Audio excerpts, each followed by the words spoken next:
Veio a pandemia, a academia fechou e bum, fui mandada embora da escola. Nossa. De repente, assim, Do ó. nada? Do nada. Eu falo que eu ainda era muito fria em fé nessa época. Hoje eu consigo ver e enxergar o cuidado de Deus em tudo, em todas as áreas da minha vida. Naquela época, mesmo eu sendo fria em fé, sem, assim, ia na igreja, pra dizer, né? Aquela só de banco, aquela pessoa de banco. Uhum. Então eu ia pra igreja só. E eu consigo ver o cuidado de Deus. Por quê? Eu queria sair da escola, mas eu não tinha coragem suficiente pra sair. Porque o que eu pensava? Eu tenho um salário de 3 mil aqui. Que é o que acontece com muita gente, né? É o que acontece com a maioria das pessoas. Eu tenho um salarinho aqui. É o que acontece com um profissional que muitas vezes está ali dentro da academia ganhando 1.200. Não, mas eu tenho 1.200. Então, é aquele famoso medo que te prende. Então, eu vejo o cuidado de Deus comigo. Por quê? Literalmente, eu falo que com Deus não existe do nada, né? Existe de repente.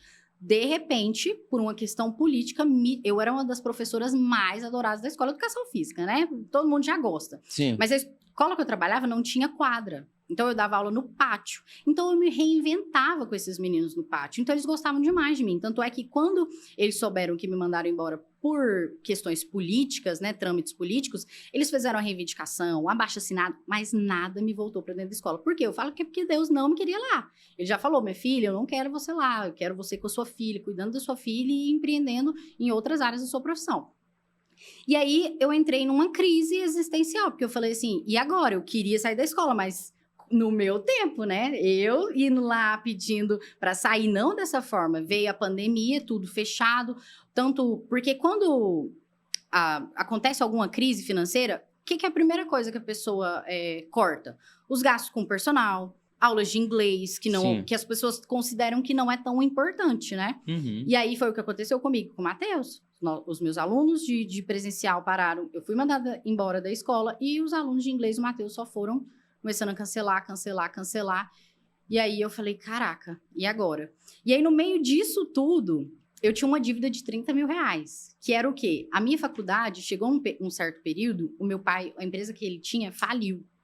Então, ele não conseguiu mais pagar a minha faculdade. Foi a única vez que eu vi meu pai chorando na vida. Foi o dia que ele foi lá trancar minha faculdade. Ele chorava muito. Foi onde também eu tive um outro ponto de inflexão que eu falei, eu preciso criar vergonha na minha cara e começar a estudar. Porque até então eu não valorizava o dinheiro que meu pai pagava na minha faculdade. Uhum. Eu ficava muito à toa e eu falei, agora eu preciso dar valor, porque o meu pai tá chorando ali por um dinheiro que ele, tipo assim, investiu em mim e eu não tava dando esse retorno. Então, ali eu falei pra mim mesma, falei, eu vou dar um jeito. E aí, eu fui atrás do FIES, que era um financiamento que tinha na época, e consegui esse financiamento. Outro cuidado de Deus, porque, por exemplo, eu não tinha fiador. Na época, você precisava de um fiador para conseguir. Sim. Eu não tive fiador e o meu FIES foi aprovado. Onde eu falo também outro cuidado de Deus comigo. E aí, eu fui aprovada no FIES, estudei pelo FIES, só que depois de 4 anos que você é formado, você tem que pagar a sua dívida. E a minha dívida era o quê? 30 mil reais. E aí, eu e o Matheus novamente estava naquele ponto, e agora? Sem dinheiro. A gente tinha um carro em parceria com a mãe dele. Esse carro era metade dele e metade da mãe dele. Ele falou, amor, vamos vender o carro. E a gente colocou 2 opções. Ou a gente vende o carro e paga a sua dívida, ou a gente vende o carro e a gente investe esse dinheiro. Na época, a gente não tinha muita noção de gestão financeira, né? Não tinha, mas eu falo que, mais uma vez, Deus ali deu uma luz e a gente não pagou a dívida. Eu falei, essa dívida a gente negocia. É uma das coisas que eu aprendi com gestão financeira hoje em dia, que dívida a gente não negocia. Que dívida a gente negocia. E dinheiro a gente investe. E aí eu falei, amor, a gente conversou, vamos investir esse dinheiro? Na época, o que tinha lá em Tocantins, Palmeirópolis, uma cidade de 5 mil habitantes? Vaca, né? Todo mundo tinha vaca. E o meu sogro tinha comprado uma terra, falou assim, amor, vou comprar umas vaquinhas. A gente comprou umas vacas, todo mundo tem vaca aqui, né?